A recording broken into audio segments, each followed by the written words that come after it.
ও হে ভাই দয়া করে শুনে যা।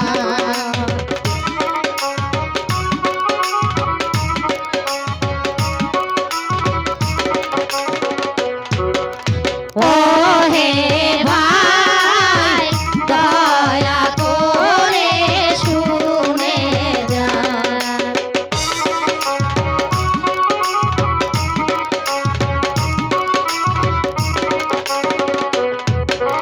সব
পুত্র নিজাম, আজ থেকে তোমার হাতে রাজ সিংহাসন অর্পণ করে আমি চলে যাচ্ছি পবিত্র মক্কা হজ পালন করতে। আশা করি আমি ফিরে না আসা পর্যন্ত তুমি ঠিকই মতো রাজ্য পরিচালনা করবে। এ ব্যাপারে আপনি কোনো চিন্তা করবেন না আব্বা হুজুর, আমি আপনাদের আদেশ অক্ষরে অক্ষরে পালন করব। মনে রেখো পুত্র, আমি এই রাজ্যের অধিপতি। আমার ছেলে হয়ে তুমি এই প্রজাদের সঙ্গে কোন অন্যায় কাজ করবে না। আর শোনো সেনাপতি, তুমি সর্বদাই পুত্র নিজামের পাশে থাকবে। আশা করি এতে কোনো প্রকার ত্রুটি হবে না। নিজামের জন্য আপনি কোনো প্রকার চিন্তা করবেন না। আমার জীবনের শেষ রক্তবিন্দু হলেও আপনার দেওয়া দায়িত্ব আমি অক্ষরে অক্ষরে পালন করব। বেশ, আমি এবার নিশ্চিন্ত হলাম। বসো, বসো পুত্র সিংহাসনে।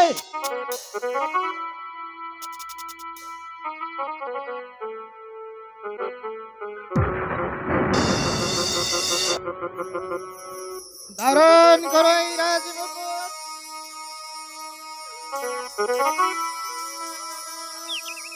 আমি তোমাকে সিংহাসনে বসিয়ে হাসি মুখে চলে যাব পবিত্র মক্কায় হজ পালন করতে। আপনি আমাকে আশীর্বাদ করুন আব্বা হুজুর, আমি যেন আপনাদের আদেশ অক্ষরে অক্ষরে পালন করতে পারি। আমি তোমাকে আশীর্বাদ করছি পুত্র, তুমি দীর্ঘ জীবী হও। এবার চলো পুত্র, চলো সেনাপতি। চলুন আব্বা হুজুর। আমি যাহা বলে। আচ্ছা সখী, তুমি সবসময় মুখ ভার করে থাকো কেন? আমাকে খুলে বলো সখী, কেন তুমি বলো কোন চোখে চেয়ে থাকো? বলো বলো প্রাণ সখী, মনের মানুষ কোথা?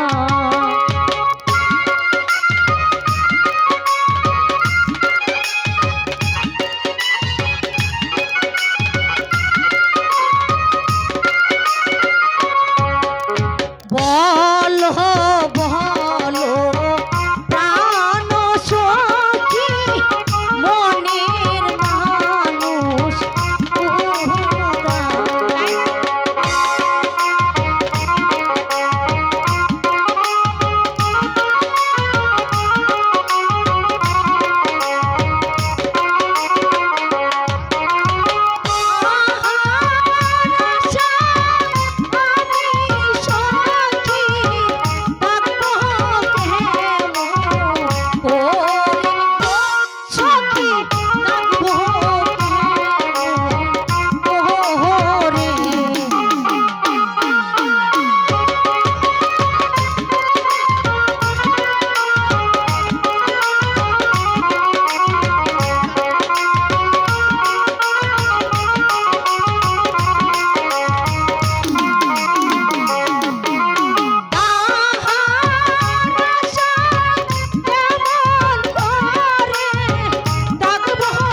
হইয়া পাগল বলে কোন পাগলে পাগলির জীবন ধন্য হতো একটা পাগলারে গাইলে নিজে আল্লাহ ছিল পাগল সৃষ্টির মূলে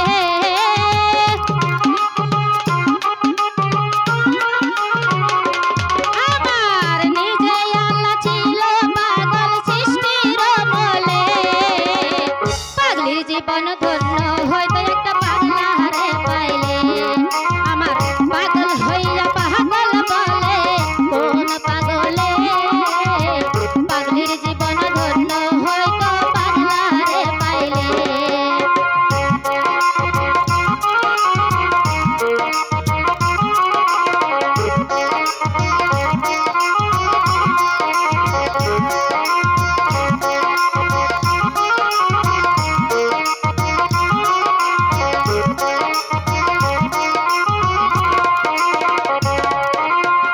নবীর প্রেমে ওয়াস করুনি পাগল হইয়া প্রতিদ্বন্দ্ব ফালাই দিল পাগলামি কইরা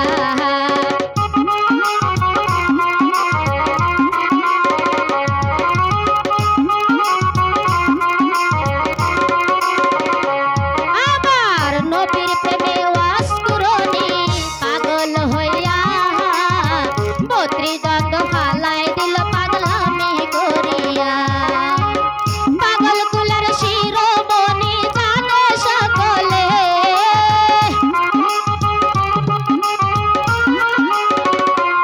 ওরে পাগল কুলের শিরোমণি জানে সকলে পাগলের জীবন পাগলার জীবন পাগলির জীবন ধন্য হয়তো পাগলারে পাইলে আমার পাগল হইয়া পাগল বলে কোন পাগলে পাগলির জীবন ধন্য হইতো পাগলারে পাইলে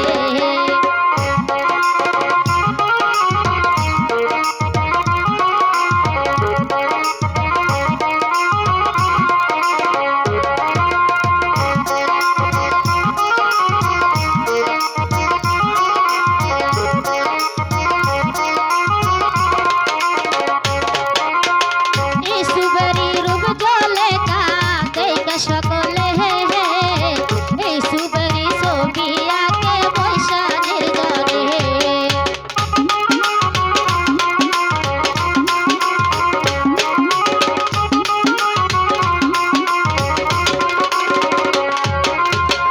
ইসুবরি রূপ জ্বলে কাঁদেকা সকলে ইসুবরি ছবি আঁকে বৈশাখের জলে ৮০ বছর পরে দেখা হইল জঙ্গলে